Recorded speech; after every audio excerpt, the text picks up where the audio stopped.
Cache-Maniacs.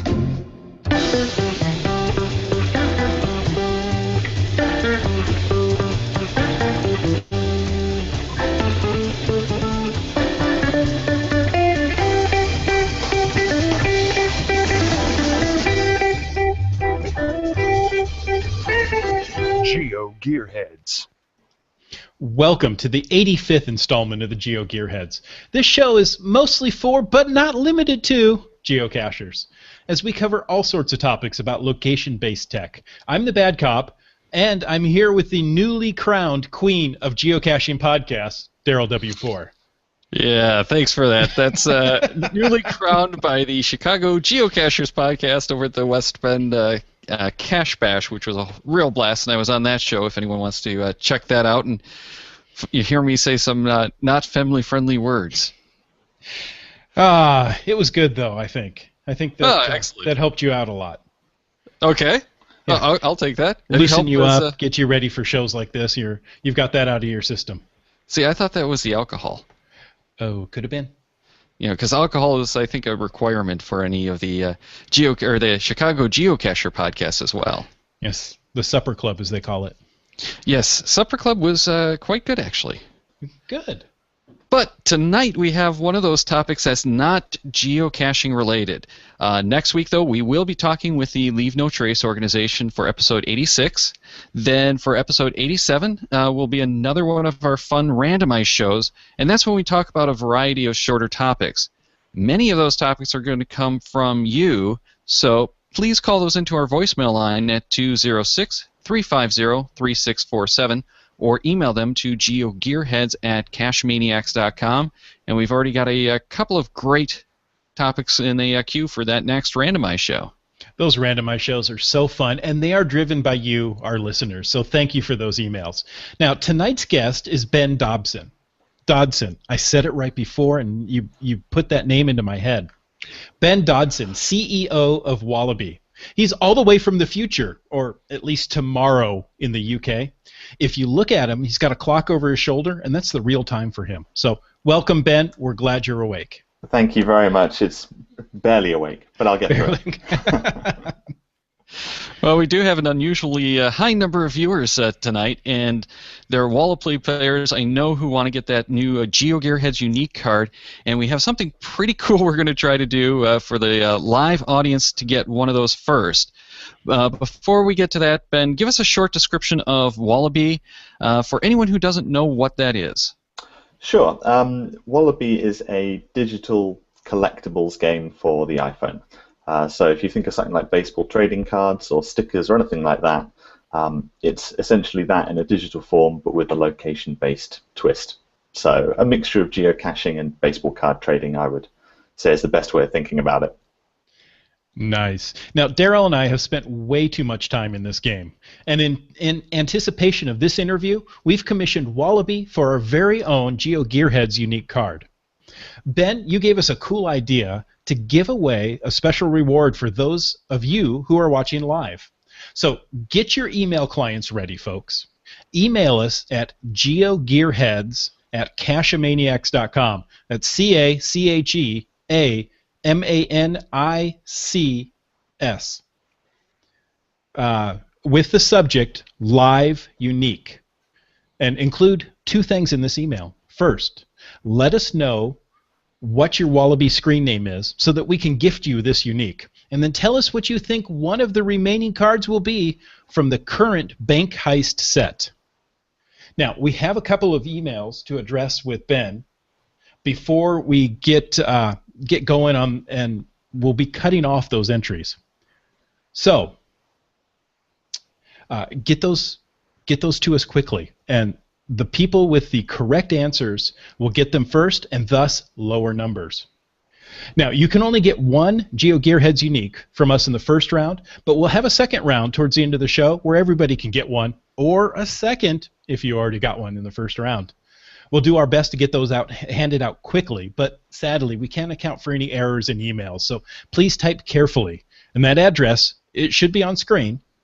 It's geogearheads@cachemaniacs.com. So check your screen name carefully so we can copy and paste that into the gifting engine. Yeah, and I'm really looking forward to seeing those guesses too, Ben. And I have some of my own, but I'll hold that till we start reading those.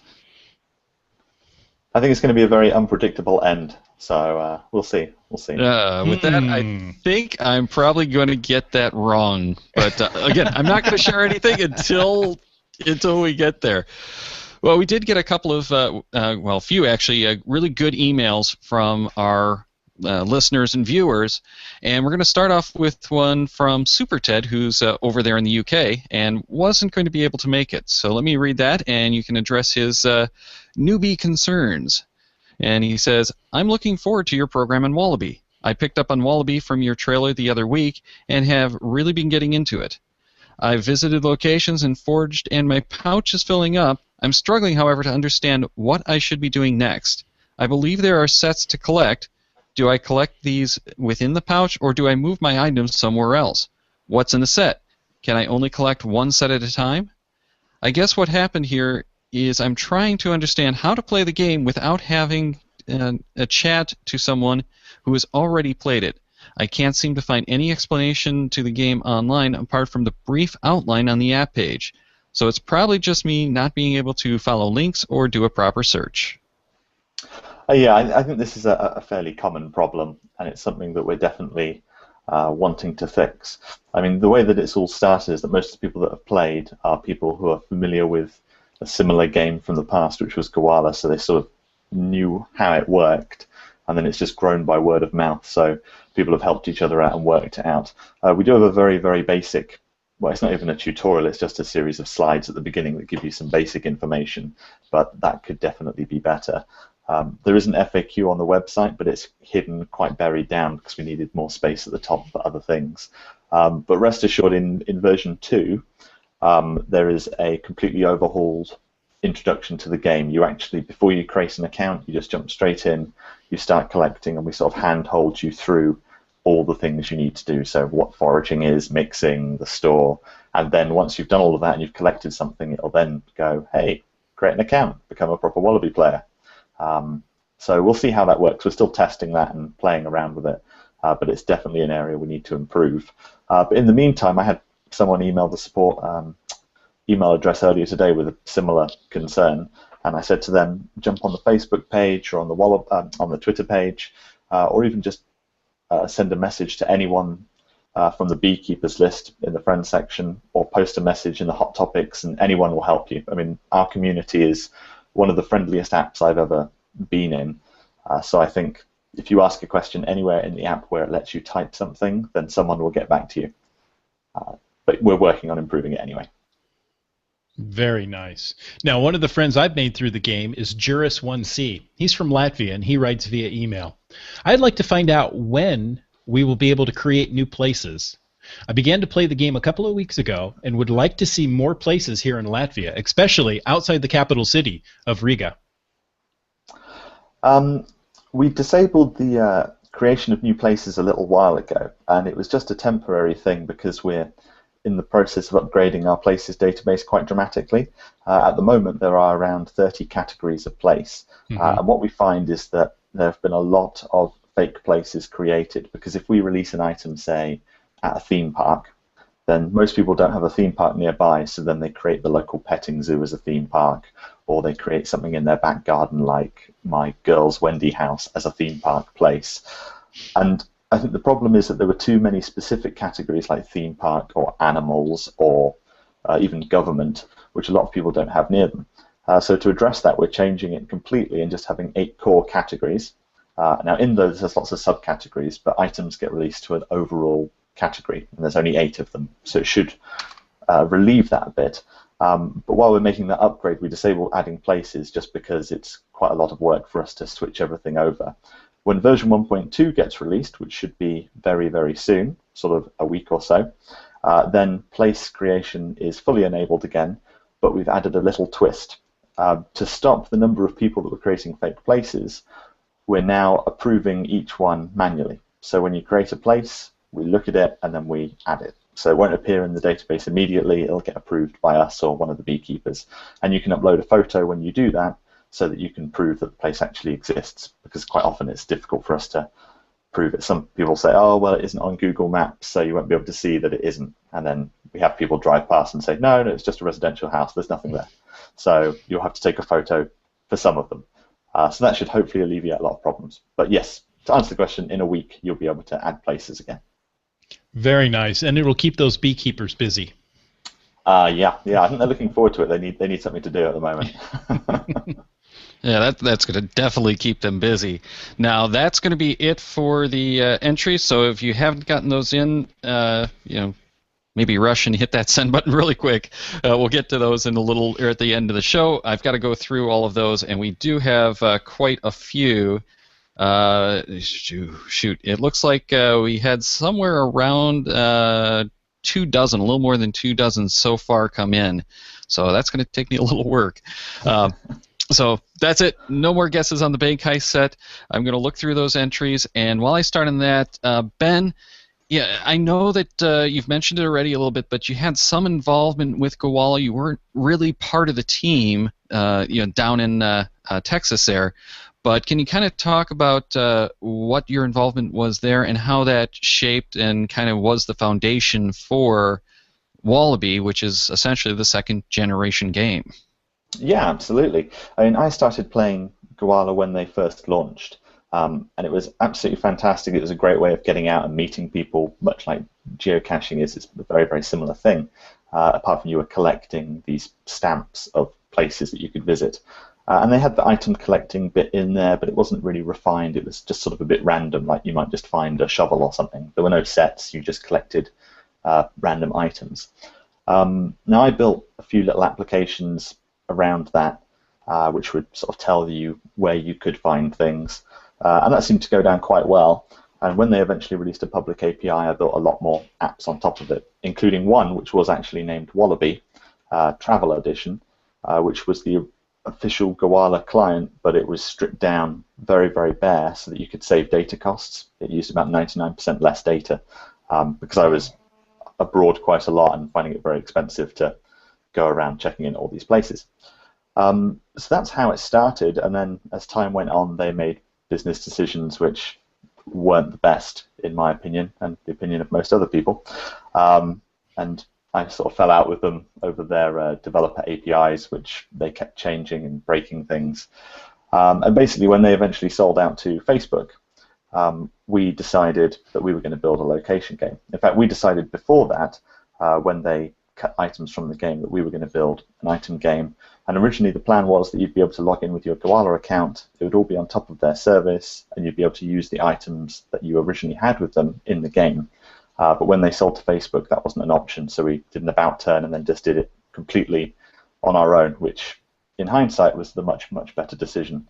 So that was my involvement with them as far as that's concerned. But we find that a lot of the people that play WallaBee, most of them are people who played Gowalla at some point and remember it and then have moved to this, which we like to think of as just the item part. We're not interested in the location aspect so much, which is obviously a strange thing to say on a program about geocaching, but the location aspect to us is not the big picture. We're not going to start doing having a passport and giving you stamps for going to different types of place, or saying, oh, hey, you went to 10 different countries, have a badge, because we don't want to split into two separate apps like they did. We're very focused on the collecting aspect and improving that. And I think that's where they went wrong. Very nice.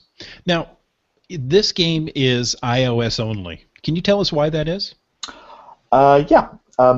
Basically, the team that builds WallaBee there's 4 people. There's me. There's Simon, who does the business development stuff, helps out with the support, and also does the unique items. He'll liaise with people to get those sorted. Alan comes up with all the set ideas and the items, and he liaises with our designer, Andy, who designs everything. So I do all of the development work. I am an iOS developer, not an Android developer, and paying someone to develop it just is not cost effective at all, because Android costs far more to develop on because of the range of devices. The people that have Android devices don't generally like to pay for things. So as a cost proposition, I look at it and say no. Now that might change in the future, but we reevaluate it every 6 months, and every 6 months we've looked and gone, we would lose a lot of money if we did this, which would impact the game for most people. Bearing in mind that the game is essentially free for most people, that you can play WallaBee quite happily without paying anything at all, that's great. But there needs to be a reason for us to move to more platforms, and at the moment, there isn't. Maybe once we have a few million players on iOS and we've hit saturation, we'll look at other platforms. But for now, I'm more likely to try and build a version for my snares than I am for Android. Okay. Now, iOS 7's coming up very soon, and it's a major change. Is that going to affect WallaBee much? Will you be able to use the new features in iOS 7? Yeah, okay. At the moment, we've tested everything on iOS 7. I run iOS 7 as my day-to-day phone, and it's great. It's really, really nice operating system. I think they've done a really good job on it. WallaBee will continue to work on iOS 7 exactly as it does now. And in version 1.2, you'll see we've made a few changes to make it a bit more iOS 7-esque. So instead of shadows and things like that, we're using a lot more blurring transitions and sort of frosted glass effects, just to make it not seem outdated when iOS 7 comes out. Because when that comes out, it will be a major change. As it stands, we're not going to do anything radically different with the user interface until version 2, which is when we're having a massive overhaul, and that will most likely be iOS 7 only. We're probably going to cut out everything else just because it isn't worth supporting back further than that. So when that comes out, we'll probably be iOS 7 only, and we'll be taking full advantage of everything that they have to offer, really. So especially the thing I'm most excited about is the background updating. So if you your phone's on standby, you get a notification from somebody, we'll have everything downloaded automatically. So as soon as you open the app, everything's ready for you. Your pouch is exactly as it should be. It doesn't download anything. When you open the phone, it does it all beforehand. So I'm particularly excited about that. But the UI changes as well, I think, will be what most people comment on, because that's the big difference. But there's a lot of under-the-hood stuff which we're really looking forward to implementing. But we'll see how that happens. We've not done too much with it yet, just because as it's a beta, it keeps changing so much. A lot of the code stuff comes and goes, so we don't do anything until quite last minute. But we will have an iOS 7 compatible version for launch. Nice. Well, we'll have to talk to you again when version 2 is getting ready to launch and see what changes you've put in at the last moment. I'm very excited about version 2. Version 2 is going to be great, but we're not going to say when that's coming because, as everyone knows, with version 1.2, which I think we originally said would come out in about March or April, and here we are in August, and it's coming. It's coming very, very soon. It's exciting. It'll be worth the wait. I can promise that much. We've added a lot of stuff to 1.2. But 2.0 will be a big, big change. Fabulous, fabulous. Now we have more email to get to. Wolrab wrote via email, as much as I'd love to be able to catch this live, especially with a new unique item, I have to miss because of another engagement. So here are some questions that you can ask Ben if time permits. So he wants to know, how many people are currently playing WallaBee? Lots. We don't normally talk about specific user numbers because they're quite hard to pin down in terms of real accounts and so on. But in terms of engagement, we have a very, very high level of engagement with the players that we have. So I would say probably about 40% of our user base is heavily engaged, by which I mean that they are playing for more than an hour a day. We have a lot of people who just check in sort of every week or so, and they might complete a set in a single day and then not play at all for a week, 2 weeks, and then they come back. But the majority are people who are coming in and they're very heavily engaged. When new items come out, they're there straight away. They're collecting everything all the time, and I think that's going to improve quite a lot with version 1.2. Because we've added a few new features which will bring people back when new items are released. It'll be a bit more cutthroat for getting those double digits. So I would say we're very heavily engaged. And the other thing is in terms of the monetization side of things, is that we're also very heavily engaged on that scale. Most freemium games, I mean, I hate the name freemium, but that's essentially what we are, yes, have around a 0.51% conversion rate, whereas we sit quite pretty at 10%. So 10% of all of our users pay at least something, whether it's a pouch upgrade or buying some locks or buying some honeycombs, whereas the other 90% pay nothing at all and are very happy as well. So from that point of view, we're pleased with where we are. We'd like more users, obviously everyone would, but we've tried not to increase them too much because, as everybody knows that's played, we've had server issues in the past, and scaling has been our big thing. We'd hate to be featured by Apple or something like that because you suddenly get hundreds of thousands of people on the servers that would just die horribly. So we've been working really hard to make sure that everything is scalable, to make sure that we can handle a huge influx of people. And we're at that point now. I think once version 1.2 comes out, we'll definitely be ready to go out and try and get more people involved. And that's when we'll be doing a big push in that area. Nice. Now, he goes on to ask, how many people can this game sustain? Well, that's a tricky one. I would think say it that is. it's fairly limitless because it's not like there are resources that actually run out. I mean, all of the items are available. They're not finite. We're not going to say, okay, there's only going to be 10,000 of that item and then it disappears. So it is limitless. I think the trickier part is, for us, what do we do next year when we have, say, 130 sets or something like that? And people are coming in and there's over 1,000 items to collect. And it's quite daunting. And it's how do we manage it in such a way that you can still get all of those items? Because one of the main problems we have at the moment is that the store has 12 spaces, yet we have about 500 items that go on rotation through the store. So it's really frustrating when suddenly 3 sharks come up at the same time. And you're like, I don't need a shark, I need robbers or whatever it might be. Exactly. So you've heard me, haven't you? We hear everyone. Well, it's frustrating for us because that's the thing. We, myself, Alan, Simon, Andy, we all play the game as well as run it. We don't just do it and then listen for people complaining and then maybe fix something. All of the problems that people report, we're like, yeah, we know, right? Someone should really fix that. Oh, that's my job. Okay, I go and fix that, I suppose. So, and even on the back end stuff, it's quite funny. The which set was it? It's been the Alice in Wonderland set. When we load items into our system, Alan usually does all of that, and he's been complaining for ages that it's quite a chore doing it. And with 27 items, loading them all in one by one is a bit of a chore. And so he was away on holiday, and I was doing the item releases, and I looked at it and went, I'm not doing that. So I built a quick tool, did it all, and now they load in. He's like, oh, thank you. After 8 months of nagging, you've finally done it at the time when I say I'm not doing it, basically. So it's the same with the game. When I find something that irritates me enough, I change it. So you can expect to see a lot of changes, particularly in that area. Fabulous. Another question from WollWrap, and it leads in, or it feeds in nicely with what we were talking about. Will you ever retire a set? That's an interesting one. We've debated that a lot, and originally we thought we would after 6-7 months or something. And then maybe bring them back periodically. But we've been going 18 months now.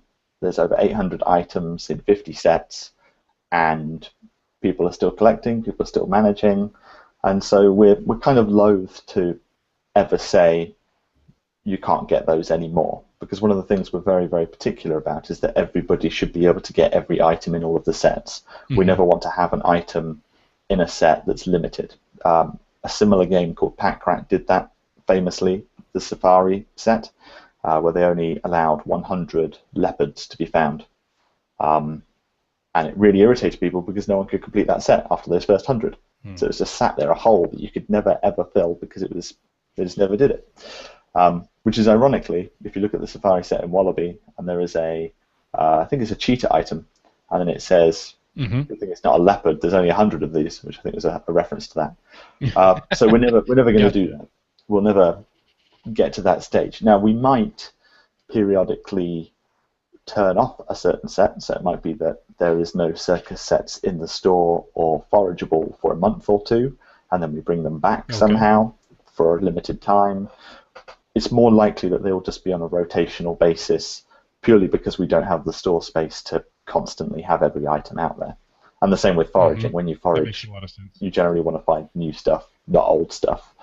So it's finding a way to balance that. But it's all very interesting. It's one of those things that's grown. We didn't really think of it when we started, and then you get 8-9 months down the line, and then you go, oh, we really need to do something about that. These people, they've got, I think, which one was it where we had, I think it was the Charlie and the Chocolate Factory set, where we had tickets, and everybody had tickets. There were literally something like 2,000 tickets released in the space of a few hours because of something I'd done wrong. So everybody had them and were complaining, and that was the only time we added a mix after something happened. Actually, it was chocolate bars. So it was chocolate bars. Okay. And you mix two of them together to get the greedy kid, just because we needed to use them up, because there was just hundreds of them. And that was before recycling, so people were just dropping them everywhere. There was just chocolate everywhere. Which sounds It was raining great. chocolate. It was sounds chocolate good. rain. So we tried to limit things like that, but these things come up every so often, and we just try and balance it as best we can. Usually we notice fairly quick when something goes wrong like that. Well, that actually does bring up another good point, too, is that a lot of people really haven't been able to wrap their heads, coming into the game, around how the dropping works and how the recycling works. So, Bad Cop and I know basically what it is, and that's dropping, you're putting it into the location if there's room. But recycling just kind of throws it out anywhere in the world as we understand it. So what happens to those items when we do hit that recycle button? When you recycle, there's a very, very complex thing that happens. It's basically magic. And what happens is that the item just gets mysteriously transported somewhere other. Now, it might be a physical location, so it might just get dropped in Thailand. They all seem to end up in Thailand for some reason. I don't know why, cheap flights or something, but they always go there, always. They might appear at a place. They might appear in the market. We've done that a few times and people haven't noticed, but we stick them in under a fake account and we've been grafting honeycombs off the top for months. Sometimes they just disappear completely until we want to release them again. Sometimes they end up in the mixing pool, so when you mix stuff, you actually get an item that someone recycled back a while ago. So there's lots of different things that can happen to it.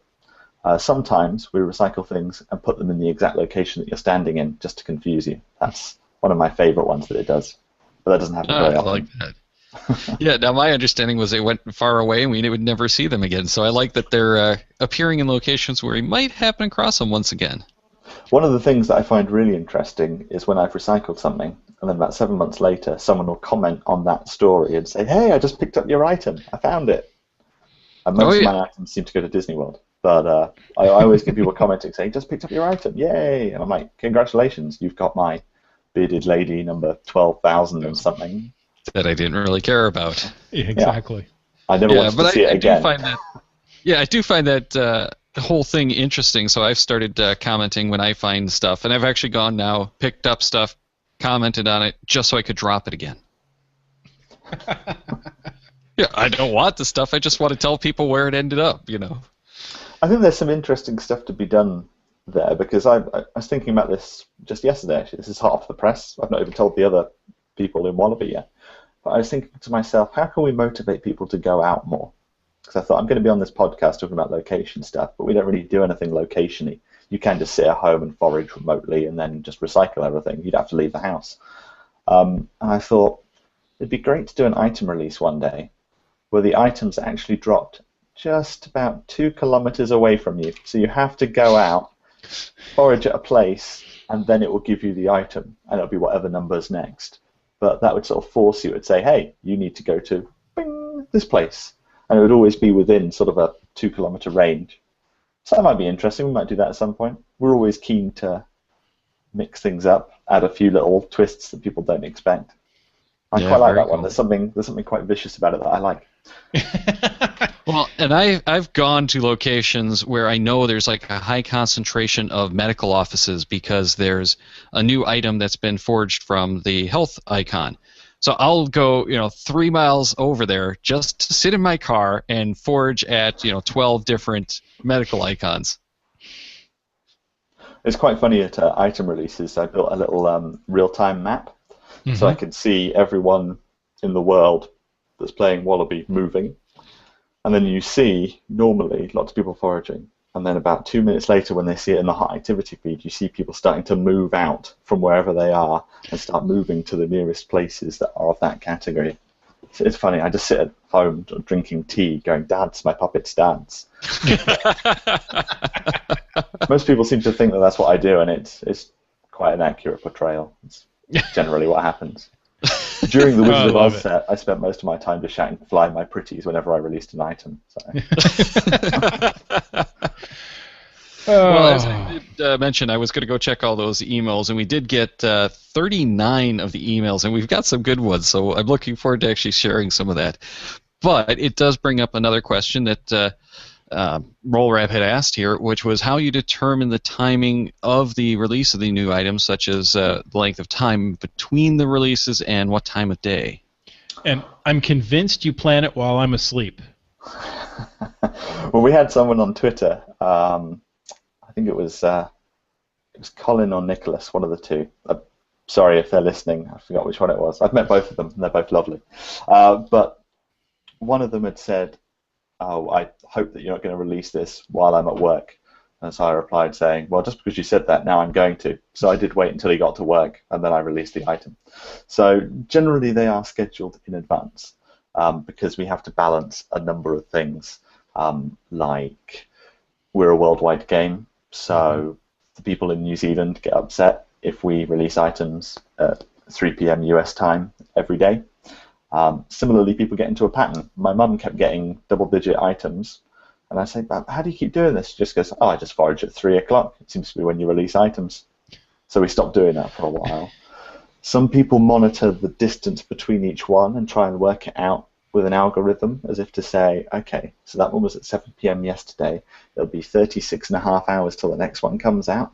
And for a while, we did stage it exactly like that, just to get them into a full sense of security, and then do nothing for 4 days. So we do that. We generally take a look at what people are discussing and what they're saying and when they expect things to come, and then we don't do it at those times. But the way that it's initially done is that we stick it all into a randomizer, and we just choose completely random times. They're not fixed at all. Sometimes we do fine-tune them, like for set completions. We try and do it when most people are online. So if you're waiting to complete the bank heist set, you should, that must be coming up soon, I would think. It can't be too long till that finishes. And then there's others where we're not so bothered about. But then we also have to balance things like not releasing 4 items in a row that are only available in the store. And when they're forageable, making sure that they're in a wide distribution of places, that it's not just constantly the same place. So it does get quite tricky, and we do manually override them. Now, the biggest problem I have is that I'm not supposed to do any of that stuff. Alan usually deals with that. But I get overexcited. Like with the Alice in Wonderland set, I would very happily release all of the artwork we have now and just do it everywhere and just say, "Yay, look how great these items look," because they look really good. I'm really pleased with the Alice set. But I can't. I have to rein myself in, because otherwise we'd have nothing to do for the next 2 weeks or so. So sometimes I do just go on a whim and release stuff, but if there's other issues that crop up, there might be downtime, so we don't bother. There's all kinds of things. Like when there was, I think there was a hurricane or something a while back, so we suspended item releases for a little while. So it comes and goes, but it is generally random. Random with a little bit of viciousness chucked in when we're feeling spiteful to people. My favourite thing on sadistic, that note, aren't you? Oh, very, very. One of my favourite things we did recently on the topic was the people get into a rhythm. And we don't like it when people get into a rhythm, because we want them to be on the edge of their seat, always waiting for when the next thing's coming. So, as you probably know, whenever we release a new set, we usually give it a name, it appears, and then about 2 days later we change the name 4 or 5 times, and those are usually names that were thought of for the set, but we just decided not to go with them, or they're joke ones. And then we do the final one, and then usually within an hour the items get released. For the police set, we didn't do that because we knew that everyone expected us to.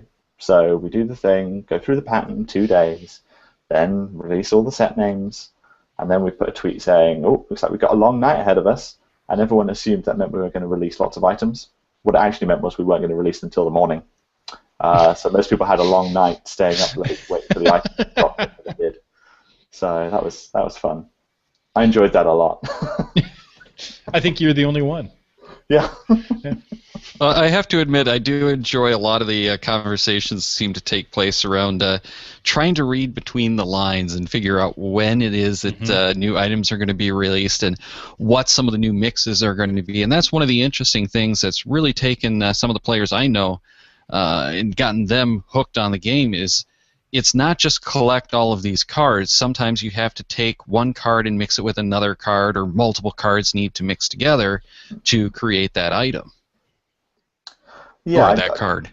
I really like the mixing. I find the mixing one of the best things about the game, just because there's that mad panic. And one of the really great pieces is when people have that decision of, okay, do I mix my number 7 with this and hope to get a number 1?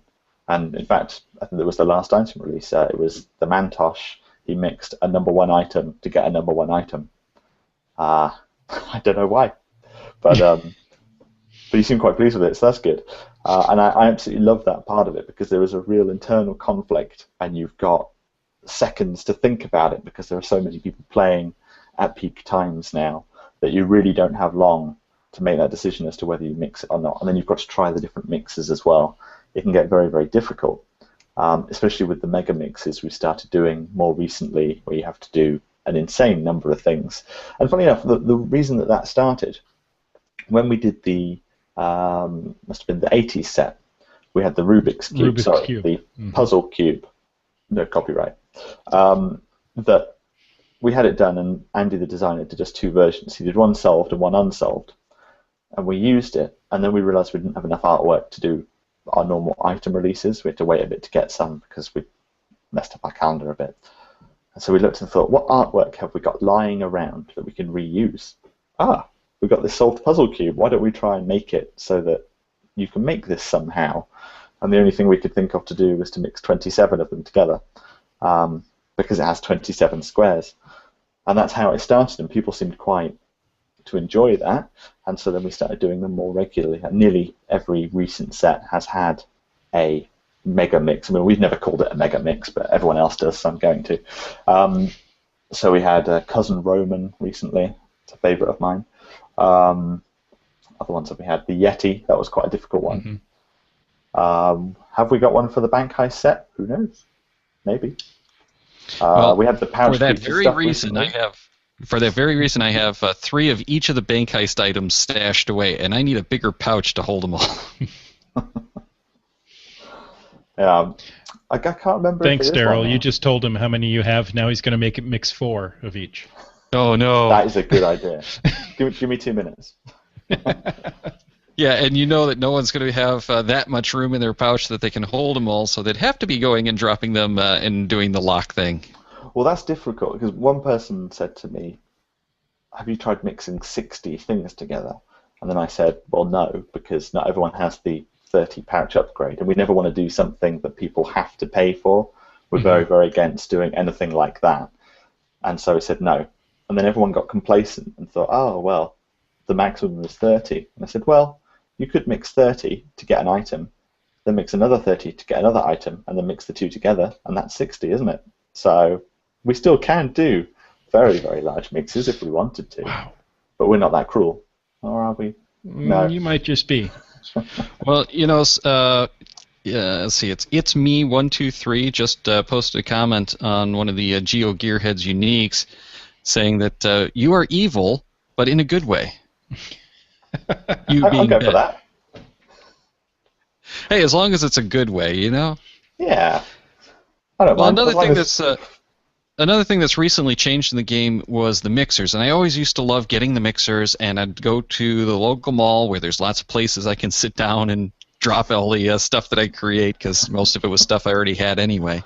But recently you changed the way the mixers work a little bit. WallaBee actually wanted to know what the reasoning was behind the change in the limits of number of mixers to 10. And he also wants to know if the mixers are going to be forageable again, because that's something else that happened, is they're no longer forageable.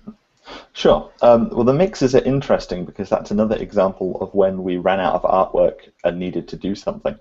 Um, Originally, we started work on a set called Let's Build a House or something like that. It was awful. It was just an ill-conceived, horrible, horrible set. And we had one item designed from it until I canned it and said, no, we're not doing this. It's stupid. And that item was a cement mixer. And so when we were going, we need to release something, we've run out of artwork, and we found it. And I said, what we'll do is we'll release this, mix two of them together, and you can get any item at all. That works. And so we sort of agreed it, did it, built it that afternoon, job done. And now it's one of the most massively popular features of the game, which I always think quite funny, really. But basically what happened with them, because of the way we had to release it, it was a unique item. And because the unique items, people were buying them and they wanted to be able to distribute them to their friends, and we had no way for you to save them, we increased your pouch space by 1 for every unique item you have. So if you get the GeoGearHeads unique item today, your pouch will increase by 1 space to accommodate it because you can't save it. Now the mixers were unique items, and so people started buying hundreds of them and keeping them in their pouch because there was no limit to how many you could have. And we started closing down old accounts and redistributing the items. Well, originally it was cheating accounts, and we'd block them and we'd put the items into the mixing pool, so when you mix 2 items together you'd get maybe one of the items from there. And what people would do is that they would have maybe 300 of these mixers. They'd wait until they saw that 1 or 2 good items had appeared in the pool, and then they would start mixing all of them, and they'd unfairly get a lot more. Well, not unfairly, that's the wrong word, but as they had so many, they were at a better advantage for doing it, which is fair enough because they'd collected them all, but we didn't really think of it that would happen. So then, because version 1.2, that pouch space does not increase because you can save uniques, we're hitting a limit because people with 300 mixers will lock their pouch. They'll upgrade to version 1.2 and they'll be stuck, and they'll have to recycle all of their mixers. So we tried to say, hey, look, there's no big mix, just use them up. And nobody did. So now we've limited it so that you can only have 10 in your pouch, so that people don't build up these huge hordes of them, so that when 1.2 comes, that they're not completely stuck. Once version 1.2 comes out, that limit will be lifted and you'll be able to forage them again. But we stopped it just because the coding to limit it when it's forageable was quite a bit more complex. It was a quick fix. But when 1.2 comes out, you'll be able to have as many mixes as you want, well, 60, and you'll be able to forage for them as well. But that's nice. Why that happened, just because people had loads of them and were able to mix lots of them together, which isn't as we intended it. Very cool. Now, it is getting a little long here, so I think what we're going to do is let people know what the next way that they can get one of those GeoGearHeads uniques is, and I'm going to do a little bit of poking around while Bad Cop shares that with you. Well, thank you so much, Ben. It's been a pleasure. And we have a couple more things to do before we let you finally get some sleep. First, we need to let everyone have a chance for those uniques. So send an email to geogearheads@cachemaniacs.com. Again, this time with the subject GGH085, the show number, and the word unique. GGH085 unique. Include your WallaBee name, and then tell us Ben's favorite set so far. So, Ben, what's your favorite set? I'm going to say, and this is going to be highly divisive because everybody hated it, but I loved it, pouch creatures. Okay. I'll give you that. And you just added a new pouch creature recently to a completed set. I found that odd. Yeah, as I say, we like to mix things up occasionally. We're not going to be doing that on a regular basis, but a lot of people saw the Alice in Wonderland icon, and they thought it was going to be a pouch creatures thing, so we thought we might as well. And so we set the name, and then people generally thought it was. And then we released a new pouch creature, and then people panicked as they thought, oh no, what's going to happen? Am I going to need this and mix it? And a while ago, Dr. Miu had said that there would be consequences, and she has a large list of the players that were not sociable when we did the pouch creature experiment. So the people that maybe, because we released gems to different factions, you basically chose a team, and then you could either go the route of monetization and sell things for a ridiculously high price, or you could trade things nicely. And so those people that didn't play nicely are on a blacklist in Dr. Neo's research book. And when the pouch creatures do return, which they will do, there will be some horrible, horrible consequences. So it was my favorite set. I really liked it. I think it could have been. I think we could have announced it slightly better. Maybe it threw people; they weren't expecting it. A lot of people got very angry because they thought that they weren't going to be able to get all the items because we released them. Like you could not get a Earth gem if you were of the Earth type. You had to trade for it because we wanted to try and encourage that. Okay. But that kind of backfired, and people just got annoyed. So we need to do more work on that. But I really enjoyed it. So that's my favorite set. Great. So email us your screen name and the set Pouch Creatures to GeoGearHeads@CacheManiacs.com through the end of September. You've got plenty of time. And we'll gift you one of the GeoGearHeads uniques. Now, Daryl, you've been looking forward to the emails from the first round, and here's where we get to ask one of those 2 remaining cards in the Bank Heist set might be. Now, I'm thinking, I'm going to throw my guess out there, and I'm going one of 2 ways. It could be a getaway car, or it could be a paddy wagon. So they get away or they're caught. What do you think, Daryl? I'm thinking jail cell should be in there somewhere. And we did get some of those. We got some of your paddy wagons. Out of 40 emails total, here's some of the good guesses that we did get. Mizak had the getaway car along with several others. Millie D also said the jail. Again, some of the others said that. X-Tony M40 said the local police. Quack KC, early retirement. I really like that one. Oh, nice. Now, It's Me 123 has a good answer, and I should have thought of this. Since we have Bonnie, he says Clyde. Interesting. But Clyde is in the name of Bonnie as well. We have others. We have Mugshot of the Robbers. Oh, yeah, that would be another good one. Yeah. We got a couple of getaway helicopters. Yeah, it's a 1920s style, so that would be novel. They're going to, well, it'd be more appropriate to escape on Stevenson's rocket or something like that. It's not going to be a fast getaway. Yeah, no. Tangled Cat had a police van as well. I like Geek Boy. He has the cat burglar. Now, the next one we got after Geek Boys was just so amusing. I like this one. Frangico, I probably just really butchered your name, and I'm sorry for that. Banana Peel. Because the robber is slipping on a banana peel. Yep. Maybe that's a clue. The last one I think we're going to highlight is Sarah W., and she said, explosion blowing up the whole bank. Ooh. I like that. I'm disappointed that no one said like one of those people that come down on the wire ropes and smash through windows. That'd be good. Like a But cat that's burglar. not it either. Cat burglar's quite good. Oh, are you thinking like a SWAT team? Yeah, a SWAT team smashing through a window. But this that'd is be in the quite fun. 20s. They didn't have SWAT teams. A Tommy gun. We could put a Tommy gun in there. That could work. Really, I should have put a smooth criminal dance troupe in there, and I'm surprised that no one came up with that suggestion. Bearing in mind, I will put Michael Jackson in as many things as I can in this game. Okay, I'm going to remember that one. That's why the maintenance mode encourages you to learn a moonwalk. Is that what it was all about? Excellent. So, are we going to find out what that who won those guesses, or did no one win? Sure. Well, they were actually fairly predictable. The first item is the getaway car. Excellent. Do they escape or not? No, they don't. They get busted. Busted is the last item in the set. And if I was a foraging man, I'd probably start foraging at some services if I were you people. Interesting. Oh. Hold on, I got to get my phone. Yeah, and the best part is I do have a couple of service locations right here from the apartment. Not to do anything while the podcast was actually happening, because you don't want everyone to drop off as they start foraging manically. I'm sorry, what was that? I wasn't listening anymore. All right. Well, thank you very much. It was a real pleasure getting to know a little bit more about the game and how it came about.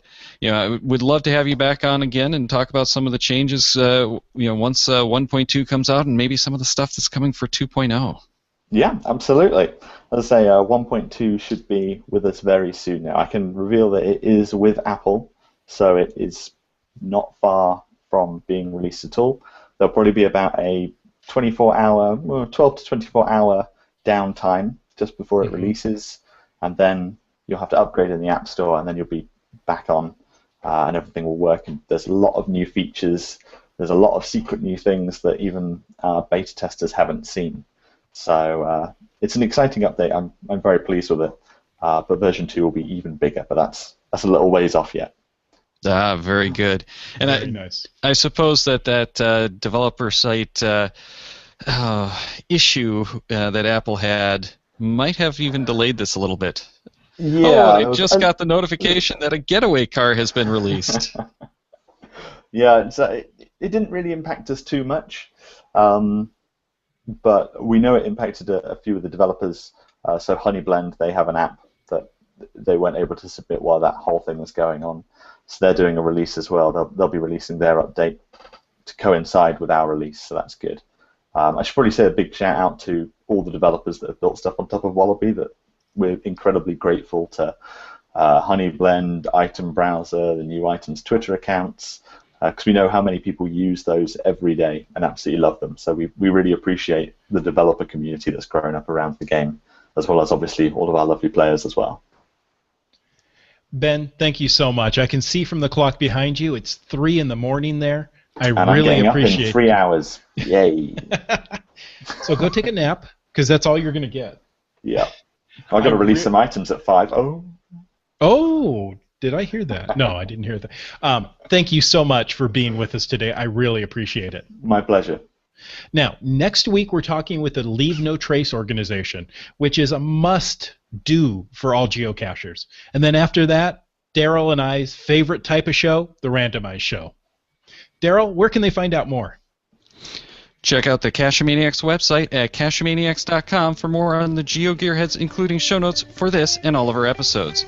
We love hearing from our listeners, so leave us feedback by calling 206-350-3647, by emailing geogearheads at cachemaniacs.com, or through social media. Your support helps keep the Cachemaniacs shows coming. Please consider making a PayPal donation through the link on our website to support the Cachemaniacs shows. GeoGearHeads is produced by Chris Offenauer and Daryl Wanberg. This show is copyright 2013 by Daryl Wanberg, all rights reserved.